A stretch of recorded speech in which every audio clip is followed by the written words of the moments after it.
Welcome back to D2 Wrenchworks and DIY again, guys. Today I have yet another Trek 5500.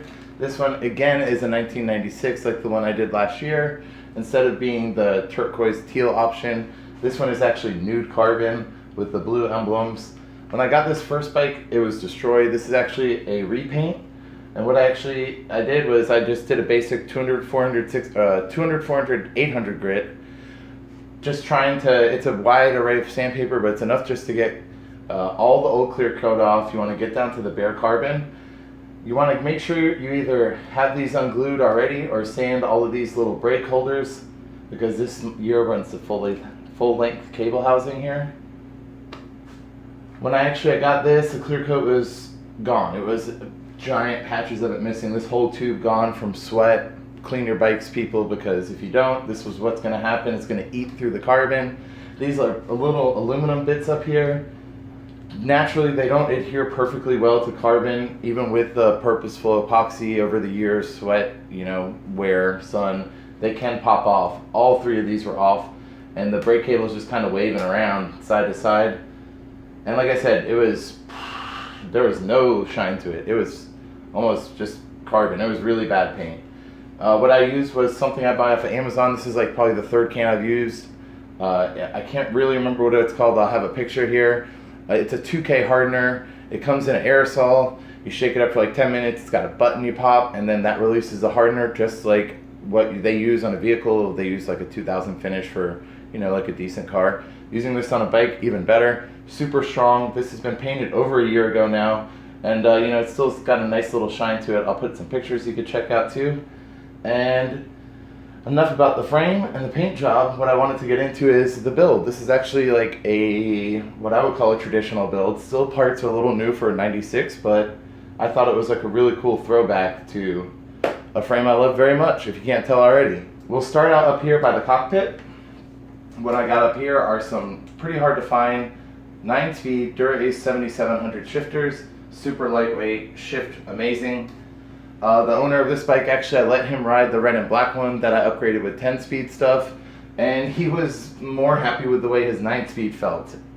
The difference in the shifts and the spaces of the cassette, he just liked how this felt so much more of a positive shift.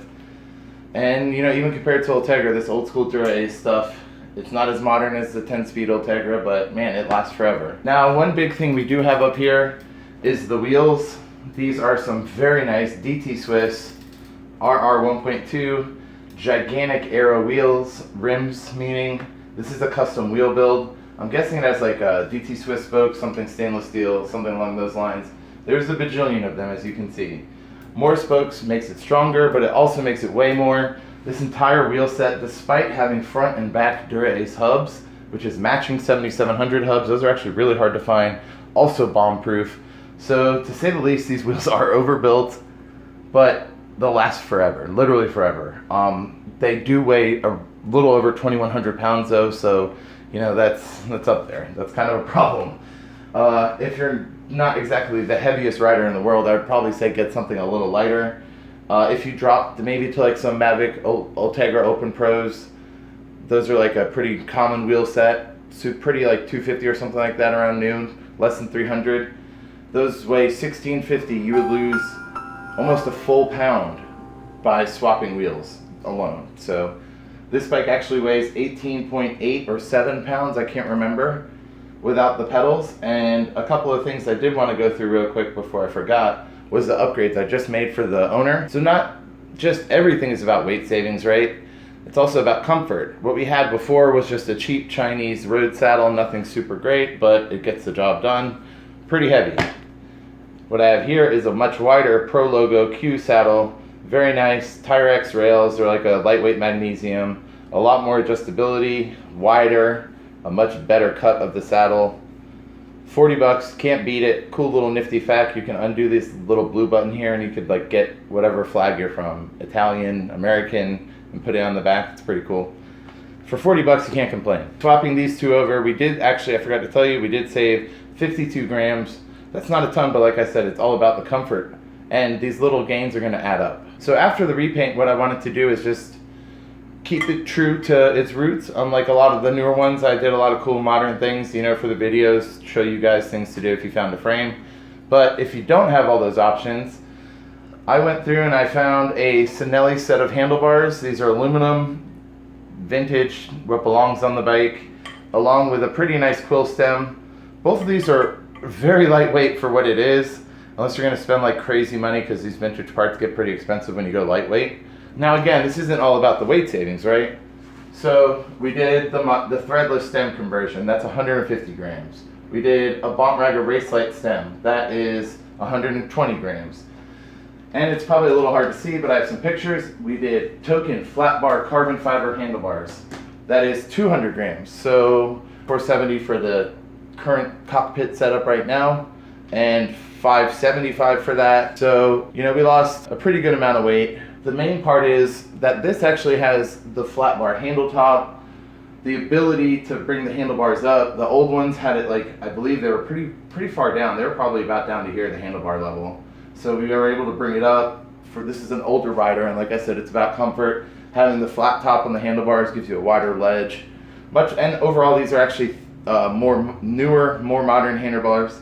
These are 31.8 diameter, and those other ones are 28.6. So you get a thicker handlebar, more comfort, and it also, you know, gives you a little more ability to go longer without having to have like a lot of tiresome road feedback on your hands.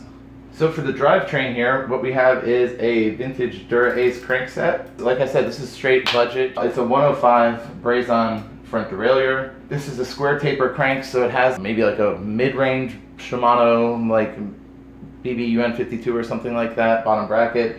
That could lose a little bit of weight there. For the rear, it does have a 9-speed Dura-Ace rear derailleur.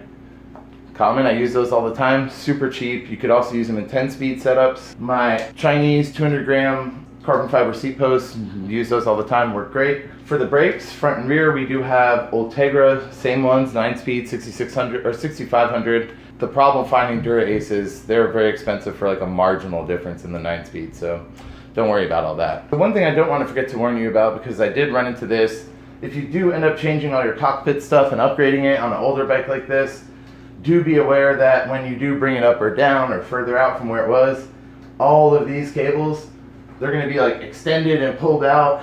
They're going to end up like here. We have a lot of room. You like move them up, you can see it's going to pull tight on the cables. You don't want that. So go ahead and plan on rebuilding the bike when you do it, I guess you would say. It's a pain, but I think this bike turned out great. I have the gray Dura-Ace shift cables on it with some blue. I changed it from white to blue to kind of accent the colors, go along with the saddle. So besides that, I do of course have my cool 9-speed gold chain on here, and I think that pretty much sums up the bike. This is an awesome bike. The owner loves this. He'll probably keep this thing forever, man. I think we have some goals on upgrading this to a 9-speed Dura-Ace crank sometime in the near future with the Holotech bottom bracket. That'll save us a fair amount of weight. But for now, where we're at right now, with the saddle, oh, I forgot to say, we did upgrade the pedals. We had some junker flat pedals, you know, like bells from, you know, every cheap bike you get. What we did was we upgraded these. These are some Shimano R550 SPD SL pedals. These are their newer mid-range pedals. I think they come to 309 grams. So these came to be approximately 351 grams or something like that. Actually, I think these weigh 300 grams. 300 grams for the clip-ins, 350 grams for these. So we saved approximately 50 grams by swapping. But the big benefit, again, it's not just about the weight savings. It's about the fact that when you're pedaling down on this pedal and this one comes up, you're starting to push down and that one lifts up with your top of your leg. So you gain a ton of pedal strike there by having these clip-ins. At very bare minimum, I'd recommend what they call toe clips. They're like little baskets that hold your toes in. That's a big upgrade for your bike.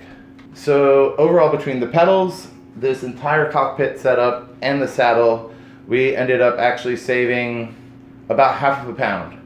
Not a ton of weight, but a lot of this is, you know, there's a lot more weight. You know, like I said, with the wheels, we could save a pound by swapping to those Mavic Open Pro Tegras.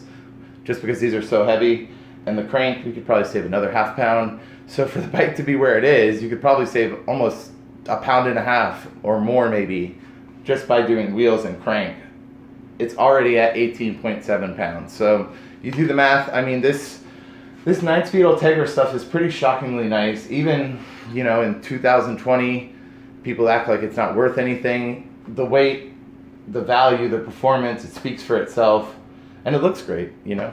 Classic Dura-Ace parts. Who doesn't love that stuff? So that's it, guys. We're going to wrap it up on that note. Thanks for watching D2 Wrenchworks and DIY. Please do like and subscribe. I have a Patreon page if you would like to. You know, drop me a couple bucks to help me move this channel along. It would be awesome. Have a good day, guys. Thanks. Bye.